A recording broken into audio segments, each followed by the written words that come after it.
Welcome, welcome. This is Deer Season Never Ends. On the show today with me is Lucas Wayne, and I'm happy to see him here. He's got a lot of knowledge when it comes to conservation and all things outdoors, and he had to grow up with two crazy whitetail hunters and was indoctrinated into what it takes at a very young age to shoot monster deer. But before we get into some of the stuff that we want to cover today, maybe you could tell the audience, Luke, a little bit about yourself. You know, what brought you to know the things that you do, and then as we get forward into this dialogue, I'd like to do a little story time, because you sure have had some special moments in the woods with me and, of course, with Matthew, but we'll get down the road on that here shortly. So tell us a little bit about yourself, so they have a better idea of who you are. Sounds good. Good morning, afternoon, evening, whatever time you're watching. I'm Lucas Stabenau, and grew up with three older brothers. Two of them are very avid hunters. One of them, here or there, he'd come out hunting, but he was definitely not as hardcore as you guys. But growing up, ever since a young age, in a hunting, fishing family, I grew to have a very strong passion for natural resources. And so I pursued that. I went off to college to UW-Stevens Point, graduated with a wildlife biology degree, and then since then I've been learning as many skills as possible, and I've worked in the natural resources field now for 7 years, and in my current position for 5, where I've been doing a lot of habitat restoration and habitat management, removal of invasives. Wow, fantastic. What do you think,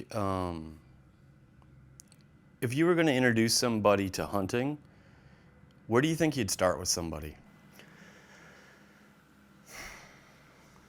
Where would I start? We're going to go basic. First of all, the gear. If they're just starting out, I wouldn't say you have to have the top of the line, this and that. Really, all you just need is your good base layers, a good medium layer, and some outer shell gear, right? Something that will keep you comfortable for a whole day sit or just for a morning sit, right? And I would prepare them for that. I would expose them to public land first, because public land is a whole nother horse. It's competitive. You have to get in there. You have to find a spot that's away from other people. But you also have to know the land, right? You want to bring them out before deer season, and you want to show them deer trails, deer sign, what they should be looking for to be a successful hunter, right? So, for instance, you're just going to go into this piece of public land. You're going to show them some aerial photos before you go out. You're going to bring them into some of those spots that you think or are already primo. But then you're going to go to some new spots that you're going to ask them what are their opinions on this spot. And see if they're kind of catching on, Are they looking around and being aware of what's around them? Are there good trees for you to get up into? Or do you need to hunt on the ground in this particular spot? Because if you get up in there, you're not going to have visibility because you're in really thick pine, right? Are they looking for the rubs? Are they looking for the scrapes? Are they looking for well-used trails? And are they looking for the scat, right? So you want to be able to expose them to all of that so then they can go on their own and be successful. Yeah, and I think you touched on something right away. We were talking about gear. You don't need the best gear. Here's what I'll say about that. I agree. No matter what gear, I'll say it differently though. No matter what gear you have to be effective with it, which means you have to spend the time honing your skills with it and master it, so you can go out and efficiently and ethically harvest an animal without wounding it. Do your best job possible, right? Correct. That's what matters most to me. Everything else you're talking about, man, that's just like a beautiful form of mentorship that I just don't think people get. I mean, I sat here with Miranda on that first episode and was told how her mentor didn't even go out with her first day. It ended up being her father, and the way that they mentored completely different than the way our family mentors. I could just take a kid who's not interested in hunting out and show him everything that the outdoors and hunting in general has to offer without asking him to kill, without harvesting in front of him. And I can instill a love for the outdoors, or at least a respect for it. I know I can. Because of the type of mentoring that you just talked about is something that our family does really well. We're not just going to take you out and put you in a tree stand and, okay, let me know what happens at dusk. Right.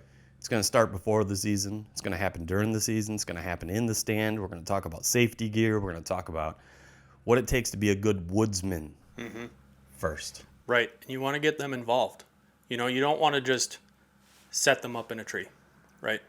Do all of the legwork, get them set up, and just plop them there because they're not actually learning. That's right. Right. You want to bring them out into the field, and you want to educate them on what they need to be looking for. When I say boot time, that's exactly what I mean. It's all-encompassing of what it takes to actually hone your craft or to be a successful hunter. You have to get out. You have to do boot time. When I'm talking about filming and doing productions, I say drive time, but they're literally the same thing. Mm-hmm. The way that you really learn anything is hands-on. Correct. And you got to get out there. So you're talking about looking at tracks. Why? So you can track deer. So you know the difference between a doe, a buck, a mature buck.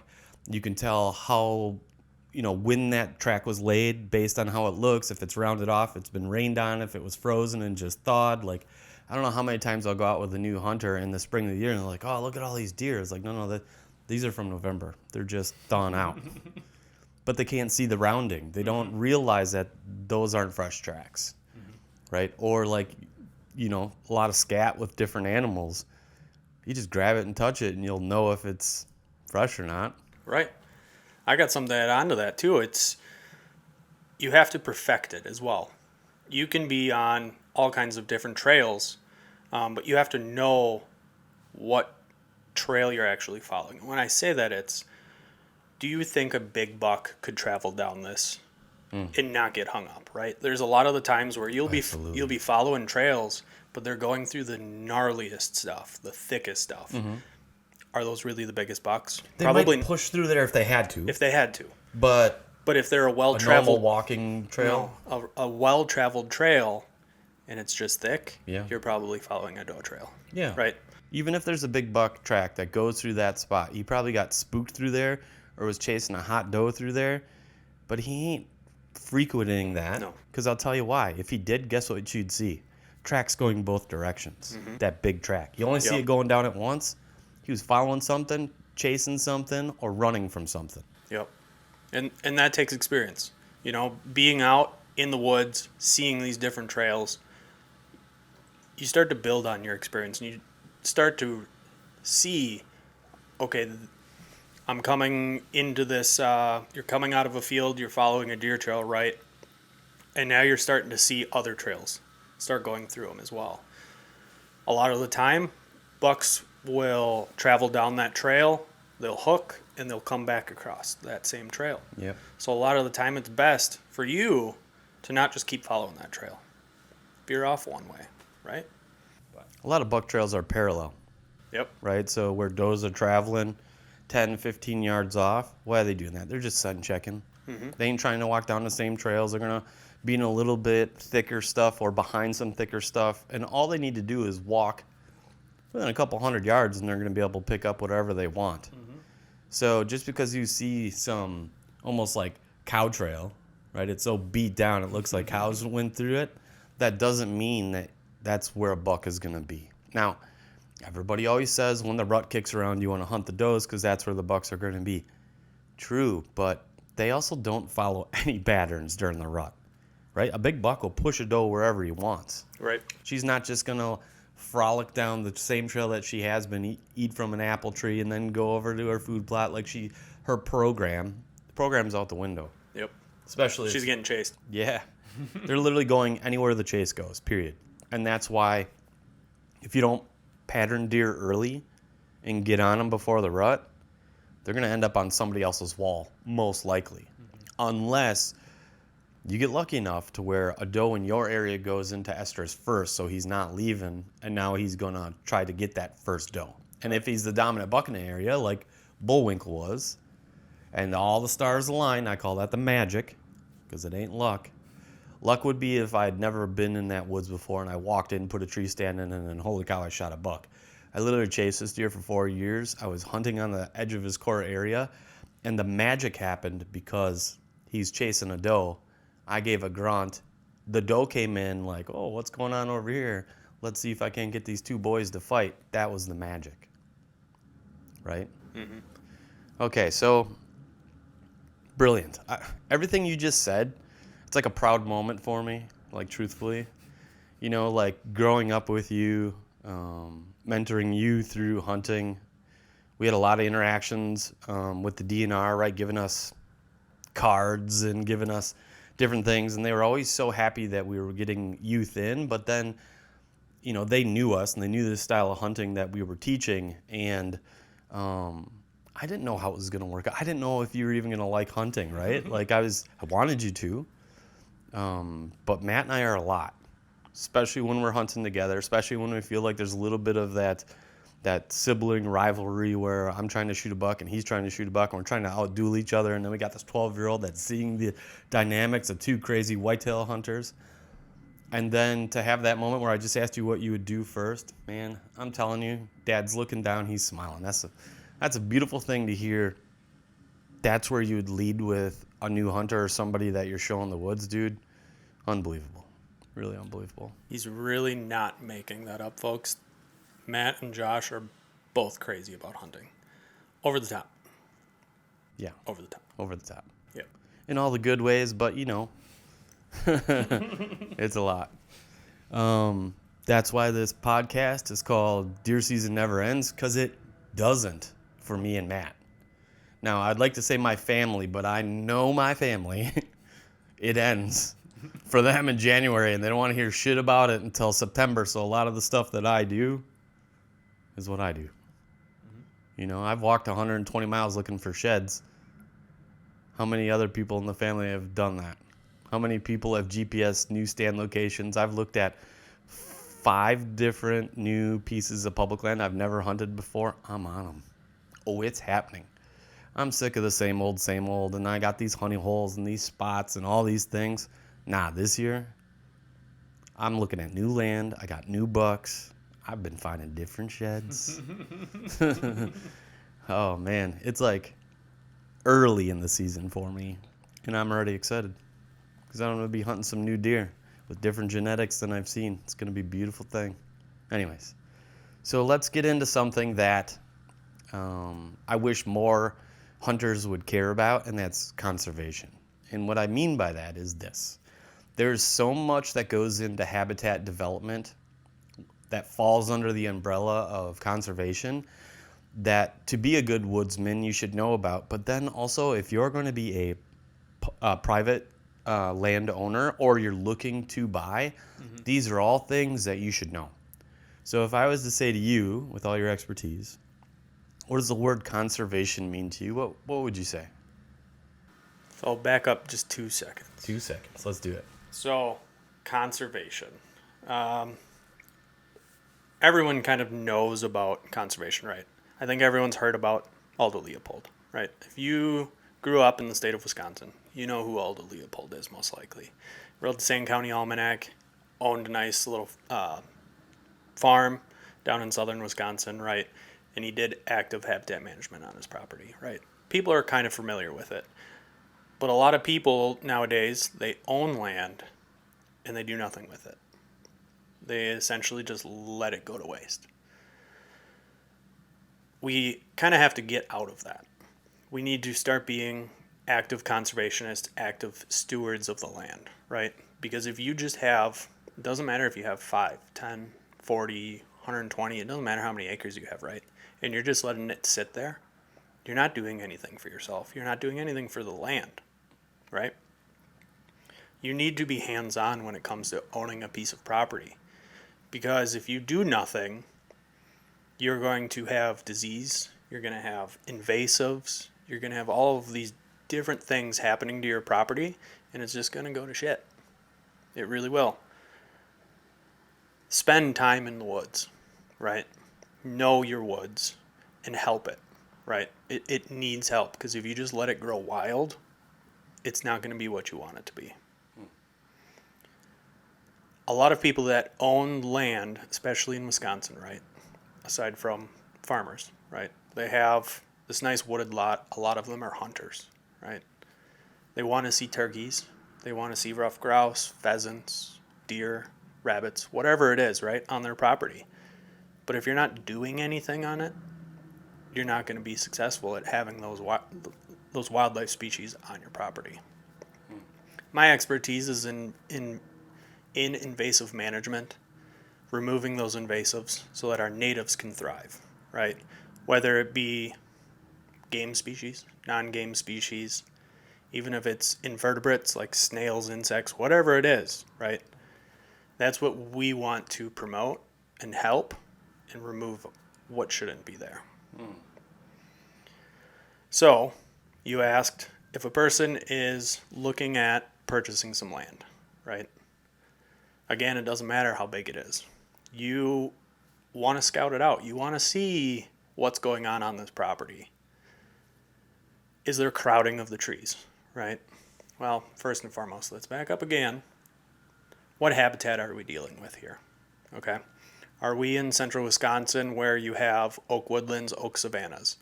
Are you more in the north woods where you're going to have a lot more of the pine aspect, right? Southern Wisconsin, you're going to have a lot more prairie, oak savanna. You just have to figure out what habitat it is that you're looking at, right? Green Bay West Shores, northeast Wisconsin, we have a lot of black ash swamps. Now, we all know that the emerald ash borer is devastating our ash trees. Devastating.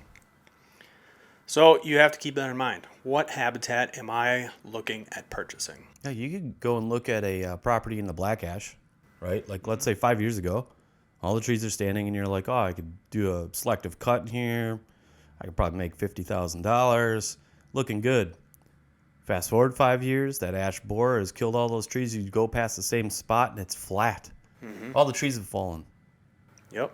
You ask somebody what they wanted for that property 5 years ago. Here's the weird part. They're going to ask you for the same price today. All your trees are gone, bro. Mm-hmm. All that's left behind is a swamp. Mm-hmm. And then, like, if you dive in even deeper, it's not even a cattail swamp anymore. Guess what's growing in there? Phragmites. And I'm talking the most thick, invasive, crazy species that I've ever seen is Phragmites, where nothing grows in there. It's literally some of the hardest thing to surpass. Something might run through there. You might have some muskrat or some weird animal that's in there. But literally, it's one of the worst things. I wish it would have never been introduced. I believe it was like on the highways, and then the seed blew around. But getting back on what we were talking about, because if you're going to buy some property, Yep. Why is it important to know your habitat and look at that when you're scouting? What would you say? Because it's going to change your management. If you're working in more uplands, you're probably going to have a lot more of the woody invasives, or even the herbaceous invasives as well. If you're working in wetlands, it's primarily going to be either grasses, so you're going to have reed canary grass, cattail, Phragmites, or you're going to have some woody invasives like glossy buckthorn, right? You have to look at it from that aspect. And then you kind of have to have a forward vision. If I do this, this is what I'm going to get out of it. Okay? Now, we can get into management of each piece of land differently, right? Because there's a lot that goes into it. But you kind of just have to go into it and think, what can I get this property to look at 5, 10, 20, 30 years from now? Maybe right? not even for you, for a generation removed from you. Correct. Yeah. Right. Or you start talking with experts in the area, historians, land people, right? What did this land look like 2, 3, 4 generations ago, right? And can I restore it back to what it should have been? That's interesting.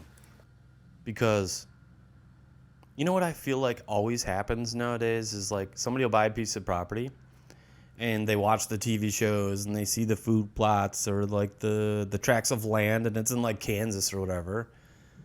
And then they're like, I want that same piece of property. So they try to force their land to be something it can never be or should never be. And it's almost like when you plant the wrong stuff in the wrong area and then you're wondering why it didn't come up. Yep. It's no different than when I drive down the road and I see, I don't know trees like you and Matt, but you know the type of pines that are always turning yellow from the salt on the road getting on them? That could be any sort of pine, yeah. Okay. I understand what you're saying, though. Right, but you plant them so close to the road and then you're like, why is my tree yellow?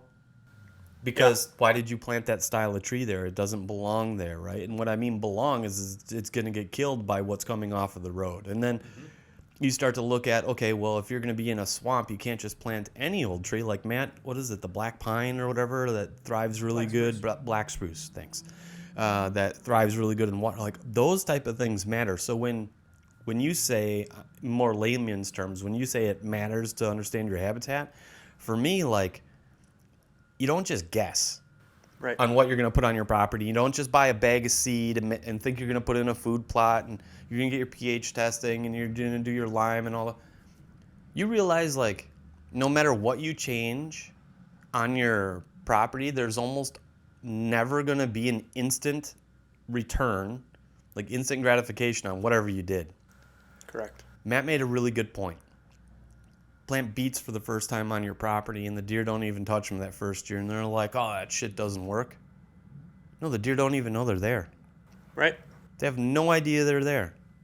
So it's like you have to plan, to your point, 5, 10, 15, maybe even a generation from you to redevelop that land back into what it was, what it should be, or what it could be. And sometimes you got to remove your ego, right? Mm-hmm. And you have to say, what can I do that's going to benefit me, my kid, my family, his family? Is this going to be property that I can pass down and be proud of? Right. Or is it just something I'm going to buy that I can say that I have this 60 acres and I shoot whitetails on it and I only go there one time a year? And if you're that guy, more power to you if that's what you want to do, but that's not what we're doing. Yeah, you have to ask yourself, what's your legacy at that point? Ooh, I like that. What's your legacy? What's your legacy? You know, you should be able to call yourself a steward of your land. Yeah. Right? Because what you do now, most people that own land, they want to pass it down to their kids, right? Yeah, dude, you're part of Dad's legacy. But if you don't do anything with your land and you just let it go to waste, your kids aren't going to be able to enjoy it the same way you're enjoying it. Man, growing up and not owning land gave us this appreciation that I feel like people who had land rode four-wheelers and had their bonfires and just enjoyed it because it was their dad's land. Maybe they don't have that, or maybe they don't understand it like we do, but there was a huge chunk of our hunting when we were coming of age in hunting where we did it solely on public land. It was hard work, figuring it out, having your hunts busted. And all of a sudden you get a little older and you got a little money and you want to buy your own piece of property. But because you've never even thought about it, you don't even know how to develop it. You don't know how to take care of it. And you think putting stands in the right locations is all you need to do. When 5 years from now, if you're in the black ash, you might not have trees. Right. Matt has planted, 2,500 trees? At least. So I can talk quickly on black ash. It makes me really sad to, drive through Kewaunee County where it is primarily black ash, right? You can go anywhere probably in the state and find just these black ash groves. They were very important to Native Americans, right? They would strip the bark off of them, weave them into baskets, and they used black ash just in depth within their culture, right? I can't speak on that, not of Native American, but I know enough where that was what they used to survive. And now you drive through and they're dead. What you can do, right? You said 5 years ago you would go into an ash swamp and everything's still thriving. Unfortunately, now a lot of them are dead. If you can still do a salvage harvest on your ash trees. Some ash trees are too far gone that foresters don't want them, right? They're just too dead. if you still have ash trees that are surviving and they're doing okay, you can do a salvage harvest on them, but you're going to need to plant something in their place.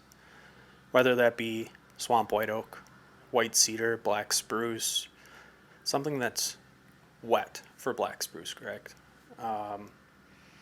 You can probably just do a simple Google search, what can I plant in place of my ash trees that are dying, right? And it'll give you a long list of different species. Make sure you're planting species that you have in your area, right? You're not going to go out and plant, I can't think of anything offhand. That's all right. I love But the fact that you said something with a that you quick see in Google Florida, search right? you can figure it out. Something you see in Florida, right? Yeah. You're not going to plant it in Wisconsin. It's not going to survive, right? No, So you're going to spend $1,000 on trees. None of them are going to survive. It's like those people who Right. go get the tree spades and they put in $1,000 tree, but they haven't even tested the soil and they didn't bring enough soil with, and the tree dies and they just wasted all that money and that time and that labor and all that crazy because they just weren't ready to put it in. Yep. So know what trees you have in your area. Plant native, right?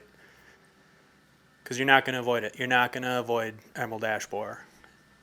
If you own an ash swamp, it's coming. Yeah, it's coming. So you got to plant trees in their place.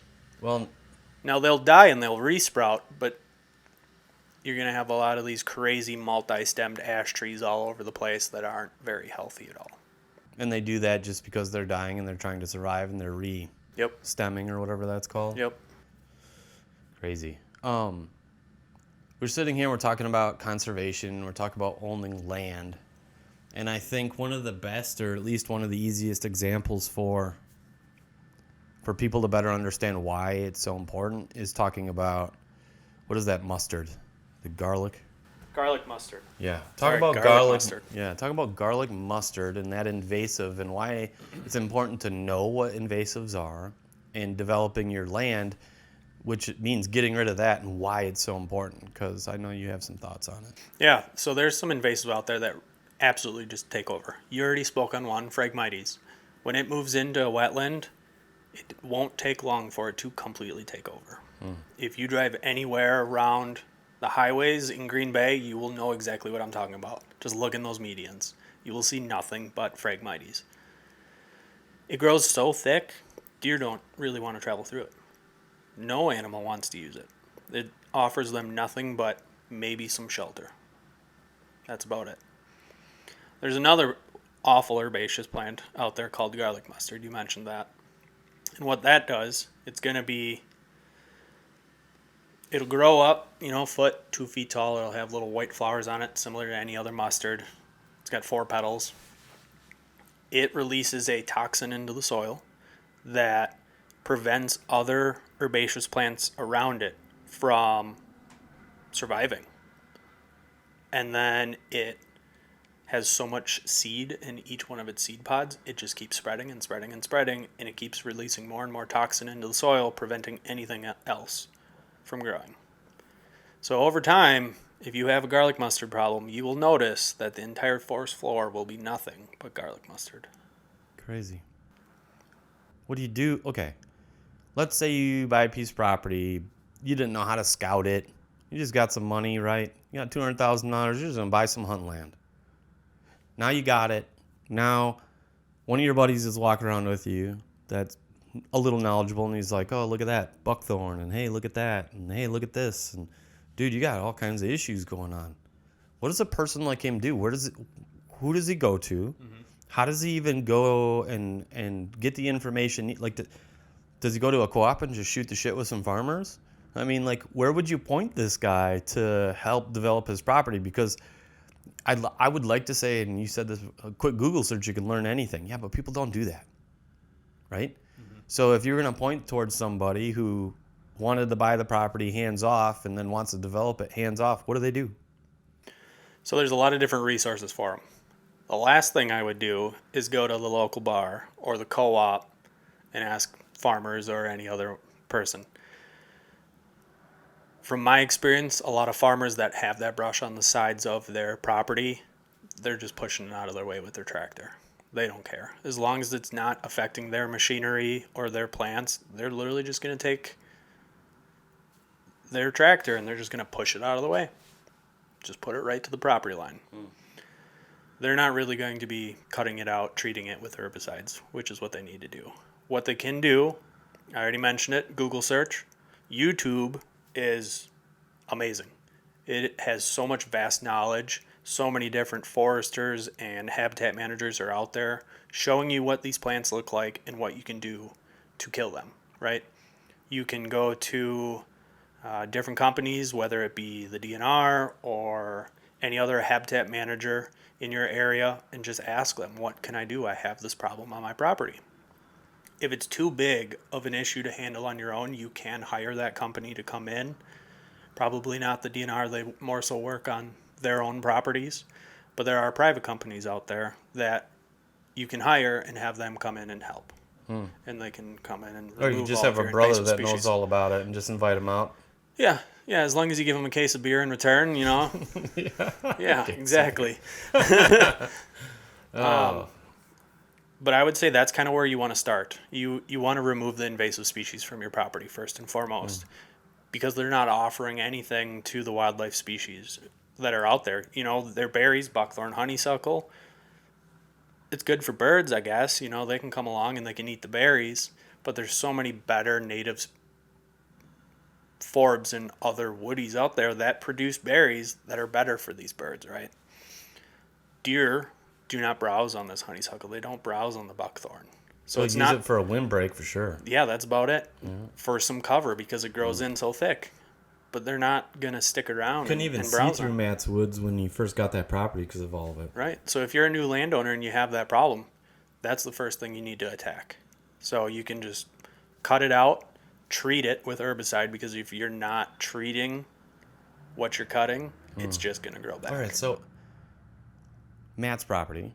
Yes. And maybe I have a different opinion on this than he does, and I'm glad I'm talking to you about it rather than him because he'd just get defensive. But when you have a property like that and it's small, and the whole reason why deer like it is because it's thick. So to just go in and just nail everything out of it and open it up, now you've taken away the seclusion for those big bucks and the deer to feel safe. Wouldn't you do a plan where you cut a certain amount and plant a certain amount until you had a certain amount of cover, and then, or would you do it like Matt did and just get rid of all of it and then try to reestablish over the next 5 years? Because I feel like we went so far with getting rid of invasives that it took away that sanctuary feel that the deer had on his property. Now, he did a smart thing. He started to then take shoots of dogwood and started to, right, and then he did all the cattails, and he did it his own way that he liked. But man, I feel like keeping a certain portion of that there because it was so thick would have allowed a little more seclusion for a couple years rather than just wiping her down. I don't know. How do you feel about that? So you kind of have to make that judgment call on your own. It's your own land, right? I would recommend just taking it out. Take it all out. Because the quicker you can get it off your property, the quicker you can resolve the issue. You can establish something else. Establish something else. So if you can get rid of all of the buckthorn or all of the honeysuckle on your property, you're removing continuous seed source of that plant. Yeah, and Because if you're leaving a couple some... years of not seeing the deer you're seeing isn't a bad thing when 5 years from now what you can It's have. going to be great. Yeah. Right? Because if you do leave some behind, it's still producing seed year after year after year after year. And it's just sending up new little plants all over the place. So if you can remove it all, you're going to have native vegetation grow up in its place. Grasses, forbs, right?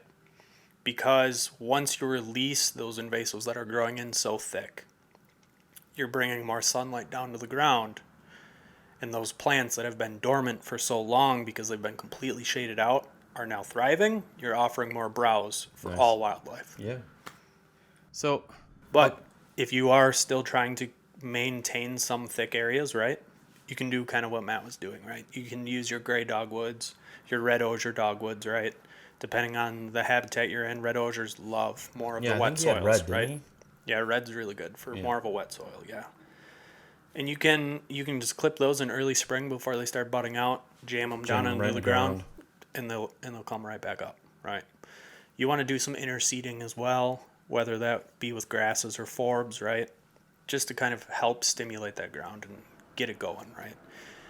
By you doing that, you're offering competition against more buckthorn from coming back, more honeysuckle coming back, because you have all of this grass and all of these flowers coming back that's going to prevent the buckthorn, honeysuckle, or what have you from coming. You know that really hard one on Matt's property is that honeysuckle?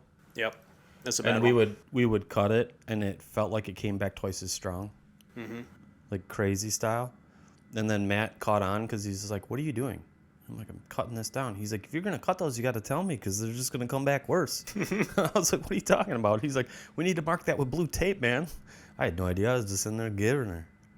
Yeah, we call that Medusa heading. When you cut something, especially an invasive like that, it's going to come back 10 times stronger. And it did. Because it's going to resprout off that stem. It came out, and it's was just wider, going to be thicker. It's going to be gnarly. Yeah. Yeah. Where it was like a stalk and some stuff. We cut it, and that next year it looked like it was growing 100. And same thing goes, say you've finally gotten the invasive species down, okay? You want to start doing what's called timber stand improvements, or TSI, on your property.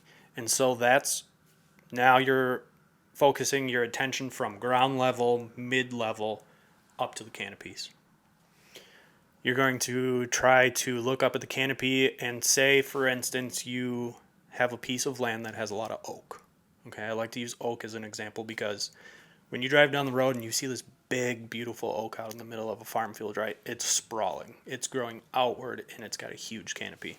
If you walk through a woods, just for instance, any sort of public land, right, and there hasn't been any sort of timber management in there, you're going to notice a lot of these oaks just grow straight up.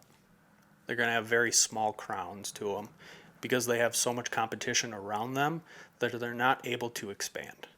Okay, so in your property, if you have big, beautiful oaks, awesome. But if you don't, and you want to increase availability for wildlife, browse, and try to hold wildlife more on your property, I would suggest doing TSI. You go in there, you mark your leaf trees. Okay, you see one really nice oak here, go and mark it. Then you look around it. Okay, look up in the air.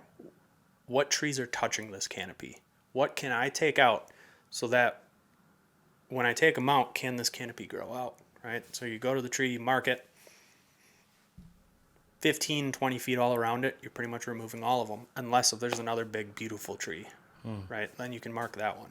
You just go through your whole property and you mark all of your leaf trees. Then you can come back through. You can do either basal barking, you can do girdling, you can do hack and squirt, which we can get into those if you'd like. Otherwise, just let them look them up. I like it. Otherwise, you can completely cut the trees out. Yeah. But if you're doing all of this, make sure you're using herbicide on these trees as well, because if whatever you're doing, whether it be girdling, cutting them out, right, they're going to resprout without any sort of treatment, without any herbicide. So you're not really benefiting at all, because when you remove those trees, say in a year or two, you're going to come back and you're going to notice all of these grasses, these flowers have grown up. In 5-10 years, you're going to come back to that same spot, and that tree is going to start growing out. So let's say you have 100% canopy closure on your property. You walk around and it's kind of like a desert, okay, at the mid-story, right? This is after all invasive management, everything. You're still walking around and all you have on the ground are leaves, okay?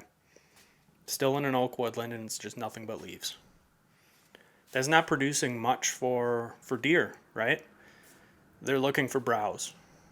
They have acorns, but that's about all they have. When you remove all of those trees, you're letting light down to the ground. Grasses, flowers, those are all thriving. More browse for them. But now, because the oaks have more room to grow, they're going to photosynthesize more, and they're going to have more energy to produce even more acorns. And so now you're going to have a bigger acorn drop on the ground as well. So you're going to have year-round browse for these deer as well. Sounds amazing. It just makes sense. Why wouldn't you do, was it TSI? TSI. Wow. I mean, everybody should get into that, sounds like. That's the right thing to do. Yeah. And you can do it in a whole number of ways, right? If If it's a small parcel, you can do it yourself. If it's a large parcel, you can probably hire a forester to come and help. Or if you have a bunch of buddies, you can invite them out, right? And you can just work on it all together.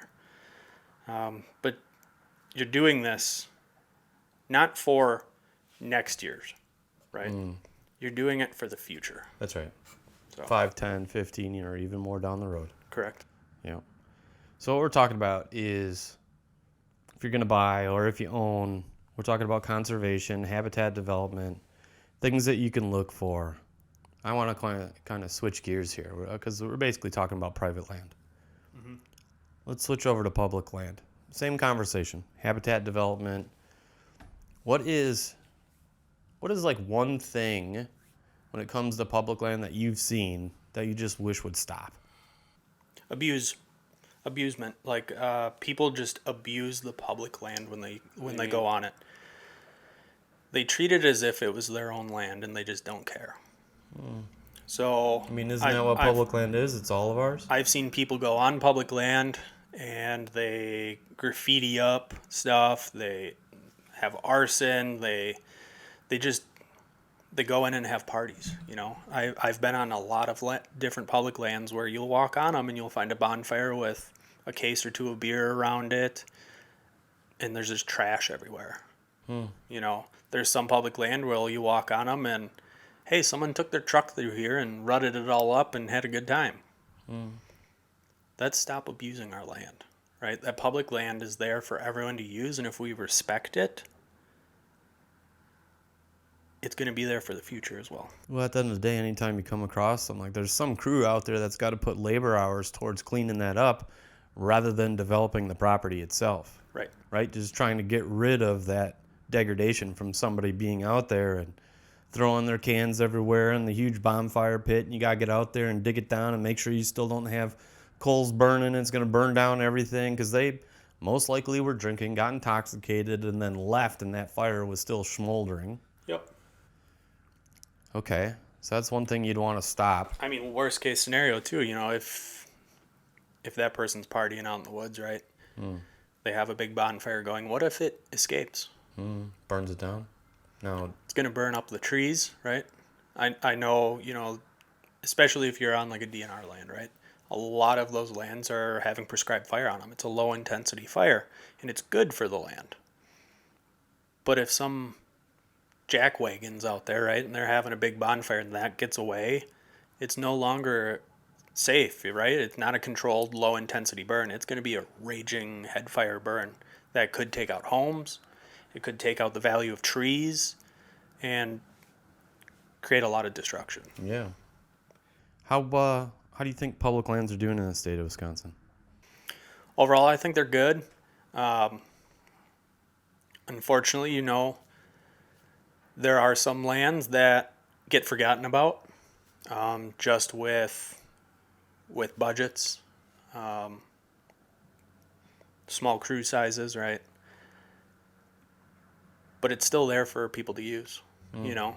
And if people frequent a particular place and they're seeing, hey, this place is being forgotten about, let your legislation know that, right? Like say, hey, or like call in and say, hey, like I've been out to this land now, you know, for X amount of years and I haven't really been seeing anything, and I've been noticing this has become really bad, right? So for instance, you walk out to a piece of property and you've noticed that the buckthorn control or the honeysuckle has gotten a little out of control, right? Let people know that, right? And well, you'd have to know what that looks like to know that. right. So, you know, that's part of being a good steward of land and making sure that you're a good woodsman and that you're educated in invasives and that you actually can diagnose those things when you come across them. That Right. you're just not some naive person who is part of the Orange Army that just comes up for the fraternity of drinking over a week, and that you actually care about what's happening in the habitat around you. I mean, if you're going after big whitetails, I hope you care. I do too. But we have a lot of public land in Wisconsin, and it would take an enormous force to work on every single acre of them. You know what I'm saying?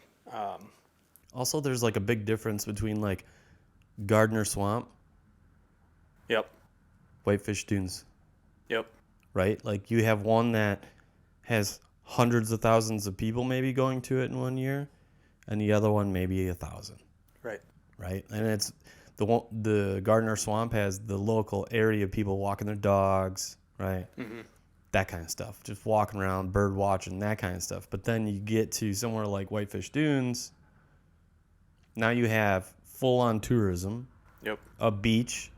You got water erosion. You got all kinds of different problems that are still happening around a highly frequent area. Mm-hmm. And so, in a lot of ways, you want to put more resources towards the one that's being highly used, and some of these other ones don't get seen as much. Right. So what you're talking about there are priority sites.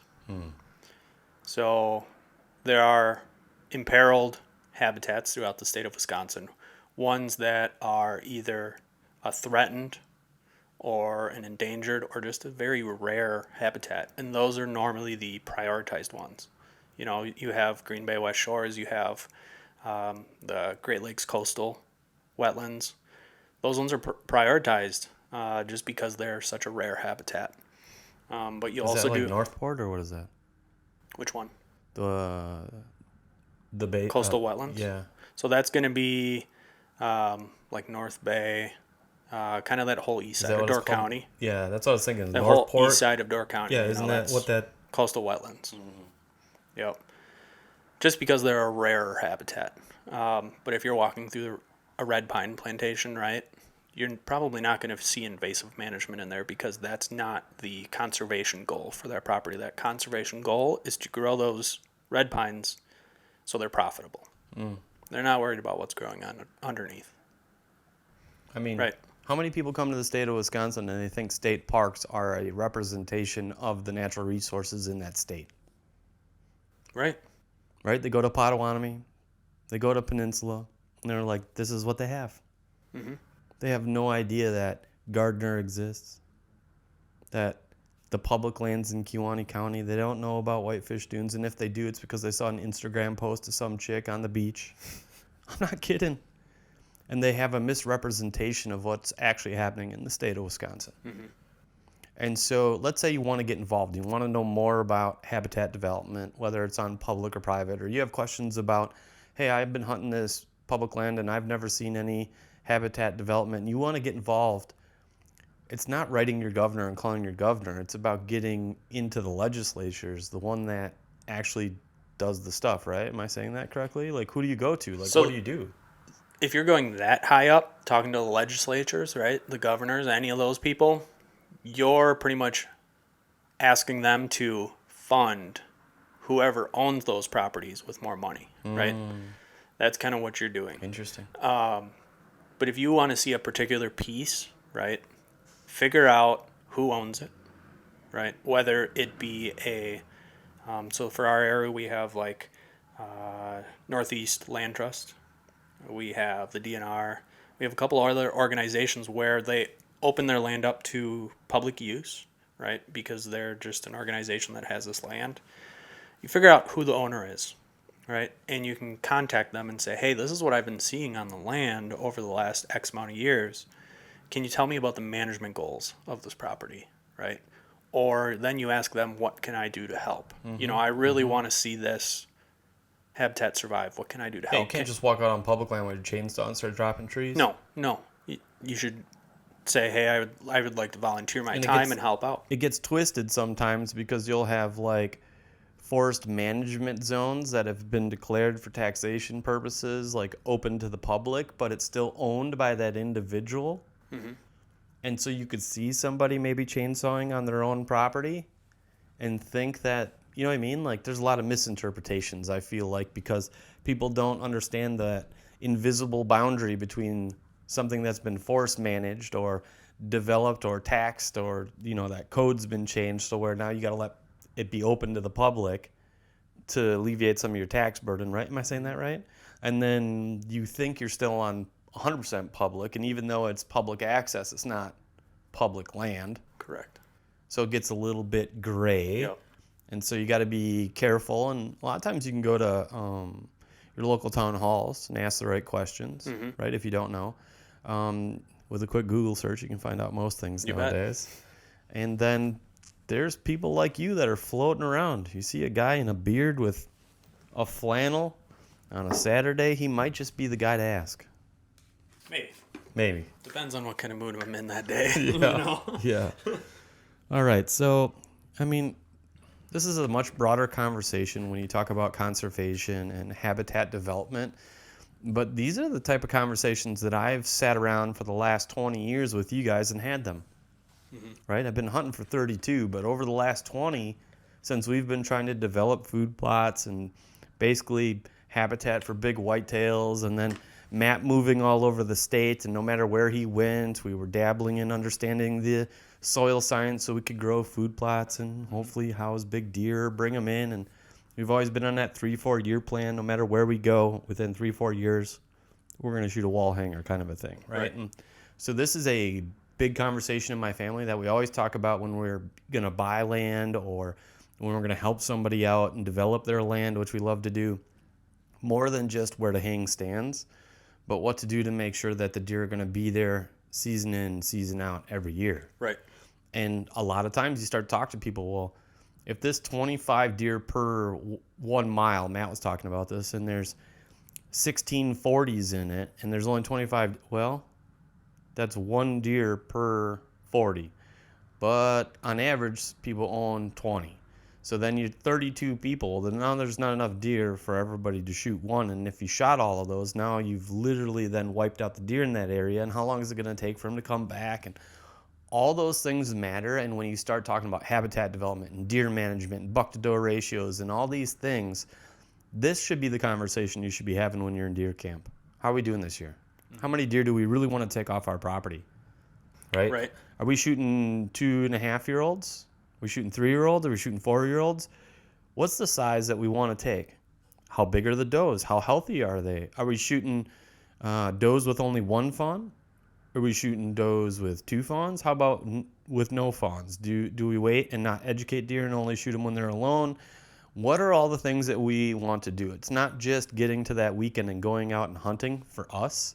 And I'm hoping that after a lot of these episodes come out, that you won't think so either.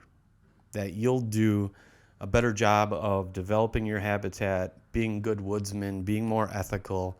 And I hope that our approach to deer hunting really takes off. Yeah. And I mean, if you do have those serious conversations, right? It just came to mind, right? What can I offer on my land that the neighbors don't have? Mm-hmm. Right? A lot of people out there that own pieces of land are doing nothing on their property. And so if you're doing something on your property, whether it be habitat management, whether it is food plots, you're offering something that other people don't have on their properties. And you're going to start drawing in those deers, those turkeys, whatever it is that you're going after, you're going to start drawing them in. And that's why I always emphasize habitat management, because if you can get thick cover for these animals to feel safe, you're going to see a lot more of them. Yeah. Right? And I think seeing is believing. And we'll finish on this. We'll go a little bit of story time with my younger brother, because growing up with Matt and I and the types of deer hunters that we are, where we try not to make any mistakes. We try not to educate deer. I mean, we went from flashlights to red flashlights to no flashlights to figuring out the exact locations we want to go into the woods, the only types of the year that we frequent areas, the directions we go in. The list goes on, and all the things that go through my mind when I'm planning to go out in the morning, right? Like, I have it so patterned out. And when I say seeing is believing, it's the same thing for whitetail habitat. If you start seeing a lot of does on your food plots and they're frequenting it, and then you start seeing big bucks, in that late October to early November, and you're just enjoying the hunt a lot more, and it's because you're invested, you're tied to it, right? You're spending that time on the ground developing it, and then it comes to fruition. That matters. But how does it really start? And for you, it started at 8 years old. I told that story in one of the episodes where we put you on the stand, right? Your whole goal is you wanted to be part of the camaraderie. You wanted to go out and prove to your older brothers that you could sit still and get a picture of deer. But I think it really started when you shot your first buck. And this is something that I'm known for in our family, and if you disagree, you let me know, but I'm known for the guy that's able to find the stand. And I've put Matt on a lot of deer, especially since he had more free time to hunt. It just made sense. Sometimes I would find a stand for myself and he'd sneak in there. That's happened. Oh, let me go hang a set for you so you can hunt in the morning. Oh, I'm in here early enough. I might as well just sit the big 10-pointer in the swamp. Mm-hmm. I'd have killed that deer the next morning if it wasn't already gone. And that first buck that you shot, just tell the audience about the scenario, your point of view on what you thought you were walking into, and then talk them through the conversation of me and you on the phone at the end of it. So are we talking my first buck ever? Yeah. Or are we talking about the first good buck that I've got? No. We'll get to that one too. All right. I'm talking about your 4-point buck that you shot, the very first one that you ever shot. That stand location, the whole deal. But talk about it from, you called me, and you're like, I'm gonna go out hunting. All right. What should I do? So first of all, background. It took me a while to harvest my first deer. Yeah. I had been hunting since 12 years old. And I don't think I shot my first deer until that one. I think that was my first. No, I shot does with my gun before that. Gauge. Yep.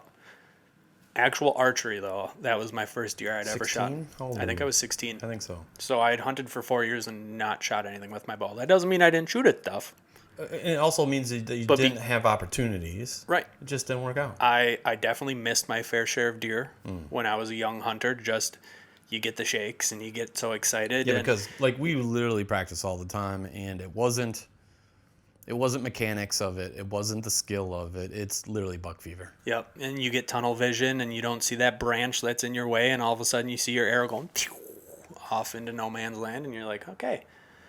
I think that happened probably 2 or 3 times to me. Where I might have shot a buck or two in front of you too that I probably should have let you shot. Yeah, I remember those as well. But this particular day, I can't remember if it was during the week after school. I think it might have been like a Friday or something like that. I think I went earlier out. Release maybe. But I remember. I think it was after school because it was not a very long sit whatsoever.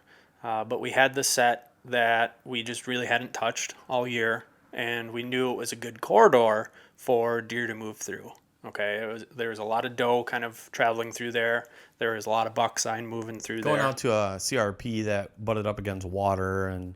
Yes, and then there's an apple orchard on one side and whatnot. But we knew that it was a good corridor. So if you were going to go out and you were just going to harvest a deer, this was a good spot to go.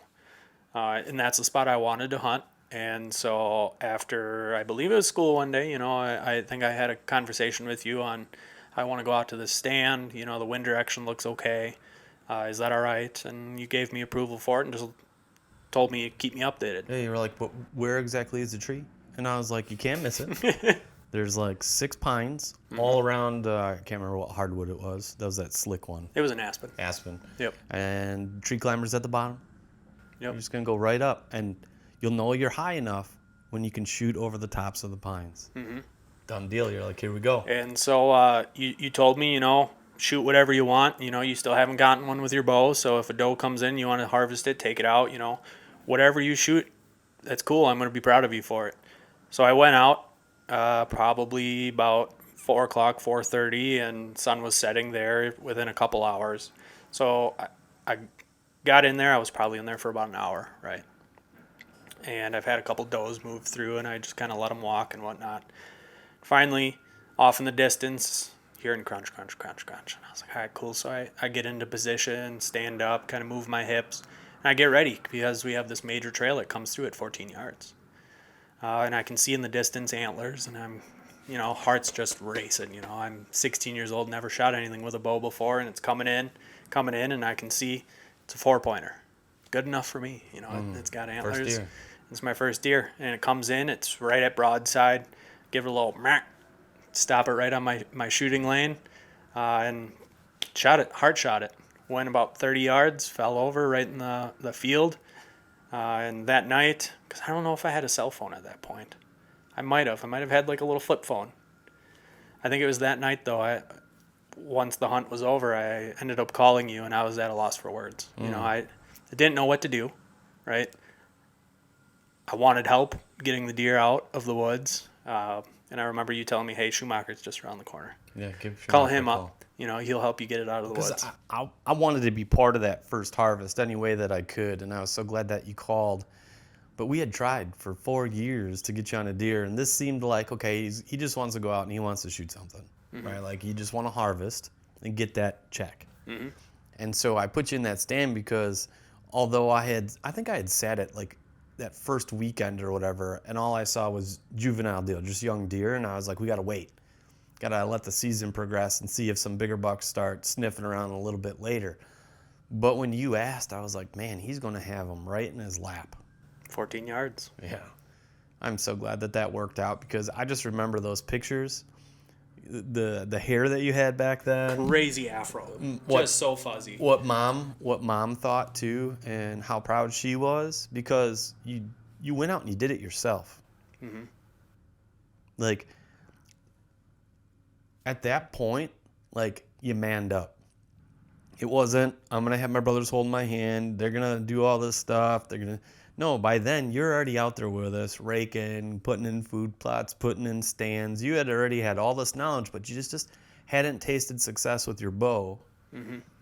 Because it's a tough thing to do when you're battling buck fever, when you're battling everything that can happen on the inside of you, all the breathing and the shaking and everything. Some of those deer that you shot at that you didn't get 30 plus yards, right? You're giving that bow a spank. You're like, here we go. Let's let it rip. It was a beginner bow, too. Yeah. That was the bow. It was a hand-me-down from you guys, actually. Yep. That was a bow that you guys were given from Dad. Yes, our original bows. I think they were Christmas gifts or birthday gifts or something like that. That year I gave you a new bow. Yep. Because I was like, that's it. You know, because those arrows, they just didn't have enough kinetic energy. And I think they only went up to 40 pounds. Maybe 45. They were just a beginner bow. Yeah. Yep. It wasn't an adjustment. It was a youth bow. I think it was 40 to 45 is all you could get or something like that. And then I got you the bow that you have now and changed the game right there. Because then it went Deer Slayer. Yeah, then it went from shooting 20 yards or 30 yards to 50. Yep. So I changed it. All right, so one more good story because this one is my favorite when it comes to you. All right, so this one is Luke's biggest buck. And it's another one of those scenarios where I had found the perfect location.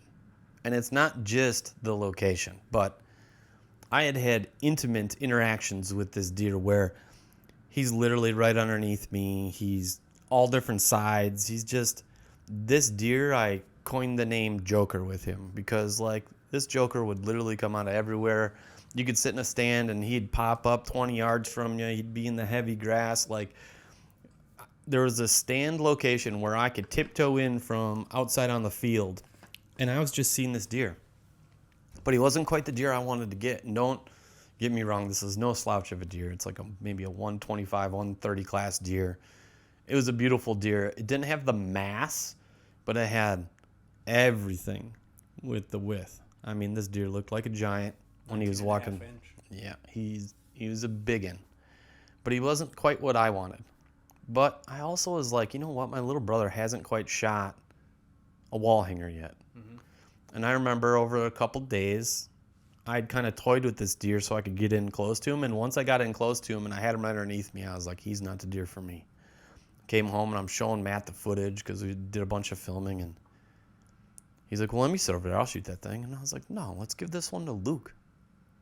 And he's like, what do you mean give it to Luke? I was like, let's call him up. He's like, he's in college, man. He doesn't have time. I was like, no. Let's tell him to get over here. He was like, you know, we'd hunted that morning and I'd had another interaction with this deer and I knew he was going to be there. I saw him go in bed. And I literally watched the trail he walked on, watched where he bed down, and I went about 80 yards past that on the same trail, and I just blind hung a set in a pine. Didn't have to cut branches. I don't know if somebody was in there before us a couple of years ago on that property and they had put an ATV trail in or whatever, but all the branches are missing from this one side of the tree.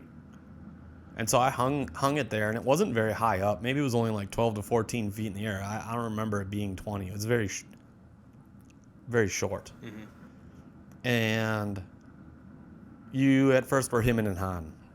That's how I remember it. That's not how I remember it. Like you were like, I'm not sure I can.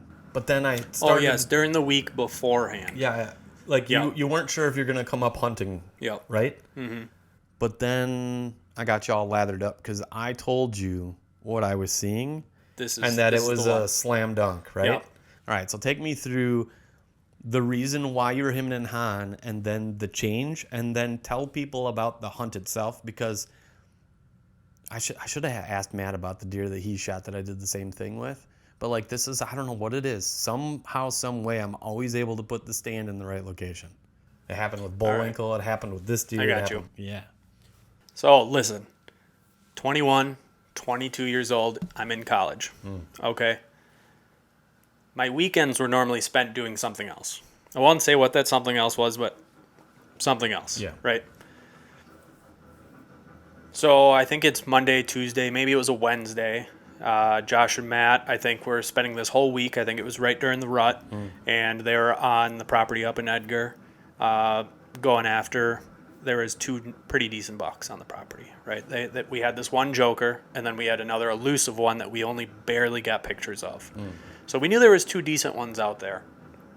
And I remember you calling me up and saying, "You got to come up here," and I'm hemming and hawing, Well, I want to do this and that on the weekend. Go chase some women and hang out and do some things. Yeah, okay, yeah, exactly. And you're like, no, this is the rut, and we got bucks on the property. You got to come up here now, So I think I come up there on a Friday. We go over the game plan, right? You're showing me kind of where the set is, where you guys are going to be, what you've been seeing out on the property for the last week, just kind of so I can understand what I'm getting into as far as the behavior of the deer go, right? Which way they're going, which way they're coming from, all this, right? Which way we got to get in, which way we got to get out, the time that we're going to hunt. The wind direction, the weather, we're going through everything, right? So I think it was an evening sit. I'm almost positive it was an evening sit. Yeah, you probably got up there. We had hunted in the morning. I'd seen the deer bed, so after I got out of the stand, I actually took my stand down and moved it to where that trail that I saw him on that last time, thinking he's going to use the same trail coming back. Yep. I hung that stand, and you showed up, let's say 1 o'clock. That's what I feel like it was. Because I probably had class in the morning. Yeah, I maybe broke at like 9:30, 10, hung the set, put out a couple sticks for markers just in case he is a little further out. So, we get up there, we get prepared for the evening sit, and now we got the trifecta. That's what we like to call it when we lock up a woods. When we lock up a woods. We got that on lockdown. And I think it was about the last hour of light. We're getting into prime time. Yes. We all love prime time. The woods is coming alive. Things are starting to move. Yep. Deer are moving around. Yep. Deer are making sounds. You even have all of the birds and stuff that are just making noise. Woods is coming alive. So we're sitting there. We're I think it was you that was grunting a little bit. Yep. Because you were only 50, 60 yards from me. You weren't too far away. I sat a blind location where I could see a long ways that I'd never sat before because I gave you my spot. Matt's sitting in the river crossing. Yep. So I'm sitting real close to the edge, real close to public land, just trying to see if anything was moving across that open grassy area. Yeah. So I was grunting to try to pull stuff out of the thickets in the area, and we get a text. And it was Matt. And it's Matt. So we're almost close enough, okay? We're almost close enough that we could talk to one another. Like, if we talked loud, we would be able to hear each other. Yeah, on a quiet day. Matt was probably a little bit further away. A couple 100 yards. But he was loud enough that I could hear his bow. Thwack. I remember that. All of a sudden you hear, Mark, thwack. And we get a text from him, Buzz. I just shot Joker. Yeah, just shot Joker. No way. That was your text back to him. Yeah. No way. I was so depressed because I was like, we had Luke up here to do that, and then somehow that deer, even though I saw him bed over here, he got all the way over there? What the heck? So honestly, 5-10 minutes goes by. You throw out a couple more grunt calls, and wouldn't you know it, I hear a bunch of snapping coming. So you're behind me on my left, and I hear on my right a bunch of crunching, snapping, and it's coming directly at me. I can't see it because it's thick white pine between me and it. I can't see anything. I just know there's something coming at me. And so I stand up again, prepare. I figure out what trail it's going to come in on. He can either go directly underneath me, and I'm going to make a shot directly underneath me because I can't shoot out. It's going to be 10 yards almost straight down, or it's going to turn and come out at 30 yards. Those are the two options of trails that it's going to go on. That's it. So I get ready, right? I text you, throw out a couple more grunts. I have something moving, and it stopped. Yeah. So you let out 2 more, and it just, like you can hear it. It's angry. It's coming in, and now I can start to see its antlers. It's big. I can barely make it through the white pines, and it literally comes directly underneath me. I'm already at full draw. I'm ready to go, and I'm not waiting for this deer to make its decision on whether it's going to run in on you or if it's going to run off. It just stops right in my shooting lane. And I let an arrow fly. Thwack! I get on my phone real quick, and I was like, actually, I just shot Joker. So then we're like, wait a minute, what did Matt shoot? Did he shoot the other big one? Like, that's what we were thinking, Yep. right? Matt's might have had a little ground shrinkage. Maybe. So I wasn't sure what kind of shot I put on this deer because it was directly underneath me. Yeah. Right. Mm-hmm. Really, the only shot I had was go Up through over the shoulder blade. Yep. Pretty much straight down from the top. So we gave mine a little time, right? We made sure that we had blood. I had hit it. We found the arrow, right? It was good penetration. Then we backed out. We went from and we Matt's backed deer. out. Yep. So we knew I hit it. I made a good shot on it. It Just had good weren't blood. Sure. It was good dark blood. Yep. But we weren't sure exactly how far it had gone because I couldn't see it fall. But Matt said, I heard mine fall. Let's go get mine. So we backed out, went over to his. Expecting to see Joker. Yep. Right. And we're blood tracking it. I don't think it made it more than 100 yards, right? It was right through like 60 maybe. Right through the little creek slough that he Just had. on the other side of that little flat. And we come up on it, and it's probably no bigger than that. Yeah, it was a nice deer. It was a very nice deer. Let's say. It was a very nice deer. But Josh goes, that's not Joker. But that's a nice deer. Good shooting, man. Yeah, you good know? shooting, And he's like, well, is it the big 8 or whatever? I was like, it ain't the big 8 either. This is a new deer. Yeah. You must have just came up out of nowhere. Came up out of nowhere. And Matt, as soon as he saw him, it was very close to Joker. Maybe not in width, but like tine, length and all. Like it was similar. But it didn't have a 19.5-inch spread. It was probably 14 or something like that, 15. Very nice deer, but I just looked at you and smiled because I knew. I was like, that's not Joker. And so I remember we got that one out to the field edge, which was 30 yards, 40 yards. We just drug it back out to the field. And then we're like, all right, we can continue on mine. So we went back to where we saw last known blood, and we continued to track. And it was going through thick reed canary grass. I remember that. And it was just super difficult to blood track. Yeah, we were almost measuring up a certain way so we could see the blood hit. Because I shot it from the top, and it didn't make a pass through. So, the blood tracking was really was very difficult. Only getting what was leaking down the side of the deer. Yeah. And I remember it's just super difficult. It jumped a couple deadfalls. Like it was. Went over that bush in that deadfall. Was really giving us a run for our money. Yep. But we weren't giving up. I was like, this was a big buck. We can't. Even if it wasn't a big buck, even if it was a doe, we don't give up. And it was running right towards an inside corner of the property to where maybe it was 8 acres or 10 acres. Yep. So we knew that it was going that direction, and if it got out of there, we'd be able to see it just laying in one of the farmer fields. Yep. But there was some thick stuff up there, so we just kept pushing. We just kept going. And we'd just, hang something at last known blood, and we'd just fan out, go down different deer trails because it was a puzzle almost, Every time it jumped a deadfall or something, it would switch directions because you'd and come, veer off. it would just do something different. Like you're like, I have no idea where the blood is. Where did it go? But finally, we got right up to where he was, and he was laying there on its side, and all you could see was antlers. All you could see was antlers. Yeah. It was absolutely beautiful. I walked up on it and I picked it up. And how much wider that deer was than you. And it was just like... Beautiful 10-pointer. Yeah. 19.5-inch inside spread. Didn't have a whole lot of mass, but it was an absolutely beautiful big buck. Stud of a buck. Truthfully, your first big buck. Yep. And that thing was gift wrapped. Yep. Gift wrapped. I love you, brother. So, quite a fun hunt. We got 2 big bucks down on one evening, 5 minutes apart from one another. We've had that happen in our family a couple times now. Yep. But Doubled up. That was a really special one. That was a really special one because we'd established food plots. We had put in these stands. Like, nobody had hunted this property like we had. And these locations had never been established. Nobody hunted them. And we found them. We basically went into this property. And the only reason why we got access is because the deer herd in that area was destroying all these farmers' fields and eating all their corn. And, like, it just devastation. He was pissed about it. And so we said we'd come in and we'd shoot a bunch of does off of it as long as we could buck hunt too. Mm-hmm. And he said, sure. And that first year we pulled like 6-7 deer off that piece of property with those 2 bucks. And the farmer couldn't have been more happy. I couldn't have been more happy because he shot that really nice deer and it all worked out. And it's like, just think if you didn't come. Matt probably would have shot it. He would have convinced me to let him sit over there the next day. Why don't you sit to the swamp stand or the river crossing, and I'll go sit over in your stand. So, anyways, well, Luke, thank you for being on the show.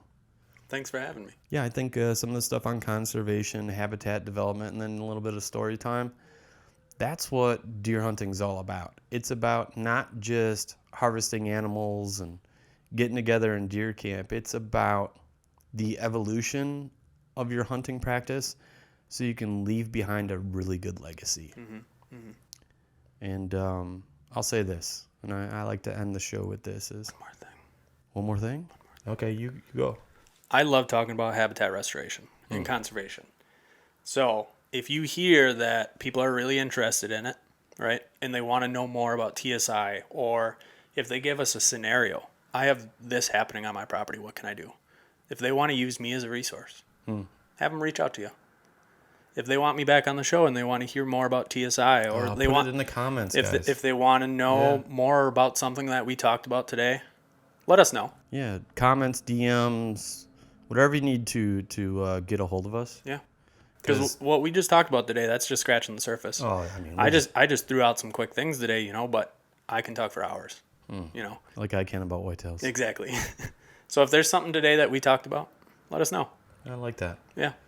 All right, so we're going to wrap up, and make sure that you take a kid out hunting. Make sure you introduce somebody this year to hunting, and make sure you're prioritizing the type of legacy when it comes to hunting heritage that you're leaving behind. Thanks for tuning in. This is Deer Season Never Ends.